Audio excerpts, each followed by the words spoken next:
आदरणीय बंधुओं, माताओं व मेरी प्यारी बहनों, राधे राधे। आप सभी का हमारे YouTube चैनल जीवन की धारा पर बहुत बहुत स्वागत है। बंधुओं, आज हम इस वीडियो में भगवान भोलेनाथ व बिल्व वृक्ष की कथा सुनेंगे, जिसे सुनने सुनाने से भगवान महादेव की कृपा से प्रत्येक कार्य सफल होता है। वे मनुष्य इस संसार के सभी सुखों को भोगकर अंत में शिव धाम को पाता है। कथा सुनने के बाद यदि आप हमारे चैनल पर नए हैं तो कृपया हमारे चैनल को सब्सक्राइब करें, बेल आइकन को प्रेस करें ताकि हमारी वीडियो की नोटिफिकेशन सबसे पहले आप तक पहुंचे। वीडियो को शेयर व लाइक भी जरूर करें। कथा के अनुसार एक बार नारद जी भ्रमण करते हुए कैलाश पर भगवान शिव के धाम पर पहुंचे। जाकर महादेव को प्रणाम किया और पूछा, हे प्रभु, आपको प्रसन्न करने का सबसे उत्तम और सरल साधन कौन सा है? नारद जी ने कहा, हे भगवान, मैं जानता हूँ आप निर्विकार हैं और निष्काम हैं। आप सहज ही प्रसन्न हो जाते हैं। फिर भी मेरी यह जानने की इच्छा हो रही है कि आपको क्या प्रिय है। नारद जी की बात सुनकर महादेव मुस्कुराए और कहने लगे, हे नारद जी, वैसे तो मुझे भक्त का भाव सबसे प्रिय है, फिर भी आपने पूछा है तो बताता हूँ। मुझे जल धारा के साथ साथ बिल्व पत्र अति प्रिय हैं। जो प्राणी मुझे अखंड बिल्व पत्र अर्पित करता है उसे मैं सांसारिक सुखों के साथ साथ अपने लोक में स्थान देता हूँ। भगवान महादेव का उत्तर सुनकर नारद जी भगवान शिव व माता पार्वती को प्रणाम कर लौट गए।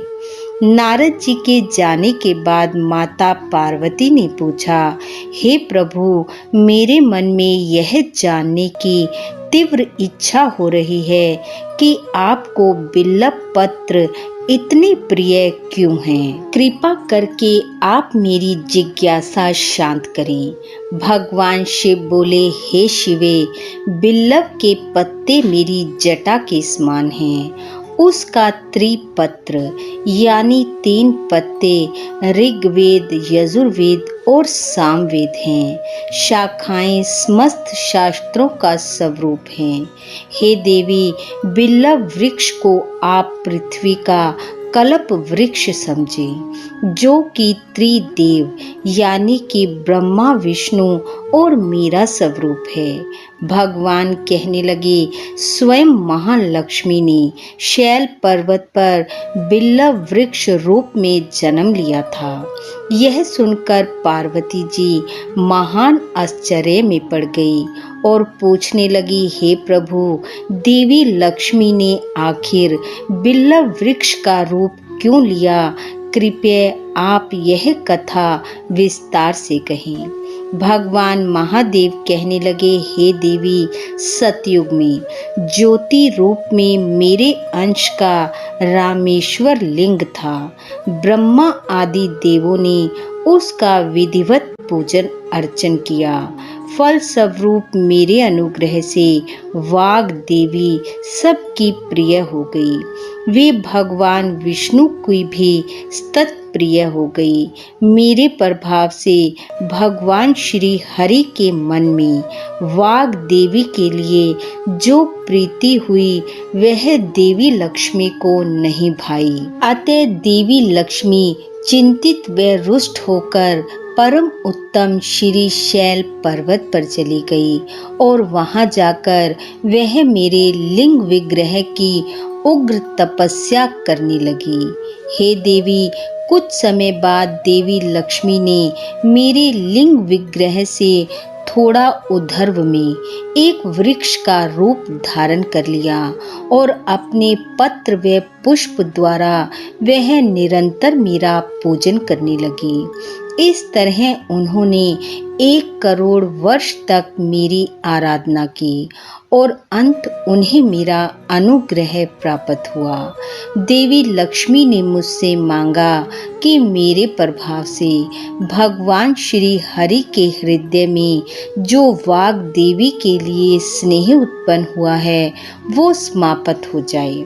तब मैंने देवी लक्ष्मी को समझाया कि श्री हरि के हृदय में आपके अतिरिक्त किसी और के लिए कोई प्रेम नहीं है। वाग देवी के प्रति तो उनकी श्रद्धा है। यह सुनकर लक्ष्मी जी प्रसन्न हुई और पुनः श्री विष्णु जी के हृदय में स्थित होकर निरंतर उनके साथ विहार करने लगी। भगवान महादेव कहने लगे, हे पार्वती, महालक्ष्मी के हृदय का एक बहुत बड़ा विकार इस प्रकार दूर हुआ था। इस कारण हरिप्रिय उसी वृक्ष रूप में स्वर्दा भक्ति से भरकर यत्न पूर्वक मेरी पूजा करने लगी। इस कारण बिल्लव मुझे अति प्रिय है और मैं बिल्लव वृक्ष का आश्रय लेकर रहता हूँ। बिल्लव वृक्ष को सदा सर्व तीर्थ में एवं सर्वदेव में मानना चाहिए। इसमें तनिक भी संदेह नहीं करना चाहिए।